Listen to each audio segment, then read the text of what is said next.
Okay, so today we're doing a deep dive into this pretty provocative investor narrative.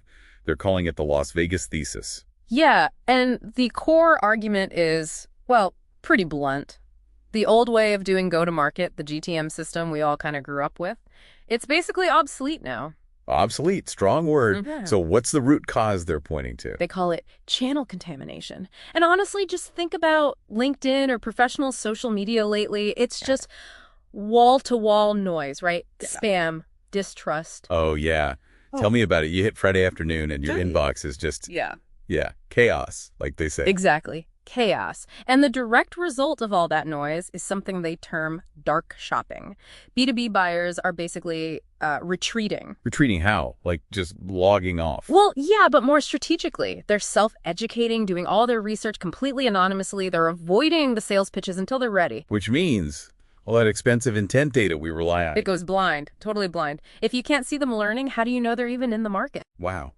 And there's a real cost to that blindness, isn't there? Huge cost. The source material claims competitors are losing something like 80% of potential sales. 80%. Just because they weren't the first ones to build trust. That's the argument. First trusted vendor wins. And this problem, it's only going to get worse, apparently. They see the AI creation boom making this kind of spammy outreach exponentially cheaper and easier to scale. Okay, so it's a massive problem. Enter ReadyStack, which they position as the essential on-ramp to fix this. Exactly. It's designed as an anti-intrusion system, a safe haven, sort of. Right, an anti-intrusion system. But, building trust, maintaining that kind of legitimate environment that costs money, how do they actually finance it if the old model is broken? Okay, this is where it gets really radical. They call the model GTM as wealth transfer. It's even subtitled the declaration. Wealth transfer. What does that mean in practice? It means instead of taking fees and, maybe reinvesting some in more ads or sales tech, ReadyStack deposits 60% of its fees back into the ecosystem. Wait, 60%? 60% for life. They call it the 60% payout for life. That's what funds the viral growth and directly rewards people, companies, creators for being legitimate, not intrusive. Okay, hang on. Giving away 60 cents of every dollar, how is that possibly a sustainable business? Yeah. I mean, where's the profit? That sounds like you're just bleeding cash. But that's the clever part, right? It leads to what they call operational arbitrage. This is their financial moat. Operational arbitrage. How does that work? Because ReadyStack built and owns its core infrastructure, things like the hosting, the email systems, the fundamental tech stack. So they're not paying AWS or Google Cloud or MailChimp huge bills. Exactly. Their marginal cost for delivering those core services is practically zero. So when they pay out that 60%, it's from revenue that didn't have associated third-party infrastructure costs eating into it. Ah, I see. So the remaining 40% isn't eaten up in the same way. That 40% is closer to pure profit on the core services. Essentially, yes. It leads to what they term 100% margin revenue on those own services. They cut out the middlemen, turning rent into profit. It's a structural advantage. Okay, that makes the 50% payout make a lot more sense financially. Right. And it fuels this bigger vision, the Las Vegas thesis. Right. They're not just building another tool. No, not at all. The analogy they use is clear. They're not building another apartment building in a crowded city. They're buying all the land and building the first casino, hotel, and entertainment venue.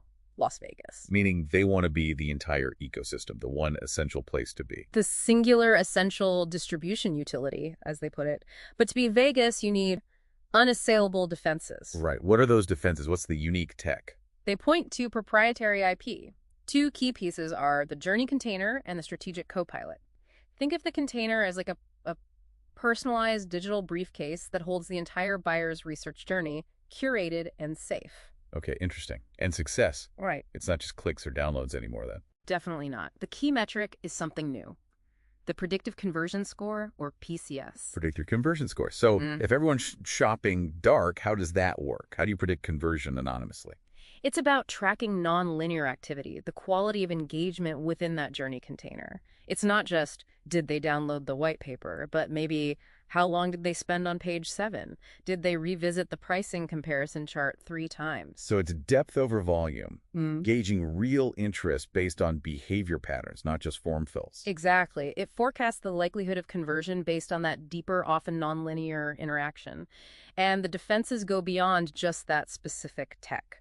Yeah, they mentioned a couple of moats, right? Right. First, the Henry Ford moat. This is about the sheer structural complexity. They claim the core IP, the architecture, was conceived like 25 years ago by the founder. 25 years. So the argument is it's too interwoven, too complex to just copy or reverse engineer quickly? That's the idea. Founder IP as a deep structural defense. And then there's the technical moat. Okay, what's that one? That's powered by their topic authority engine.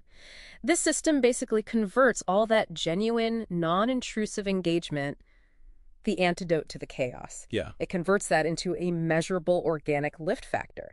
So legitimacy itself starts generating free, compounding traffic, like a built-in SEO advantage that grows the more trusted the platform becomes. Fascinating. So boiling it down, ReadyStack is basically trying to monetize the chaos of the current, especially AI-driven market by becoming the only trusted essential distribution utility. That's the core play. They create order and trust, and then they become the central hub where value actually flows predictably. Which leads to a really interesting final thought for everyone listening. You have to ask yourself, if the GTM channel itself, the act of reaching customers, actually becomes an act of explicit economic transfer, that 60% payout flowing back. Well, how quickly does the old model, the intrusive sales model, actually just collapse? Right. And maybe even more personally, what does it mean for your business right now if genuine trust isn't just a nice to have anymore, but it's actually the required currency just to get in the door? Something to think about.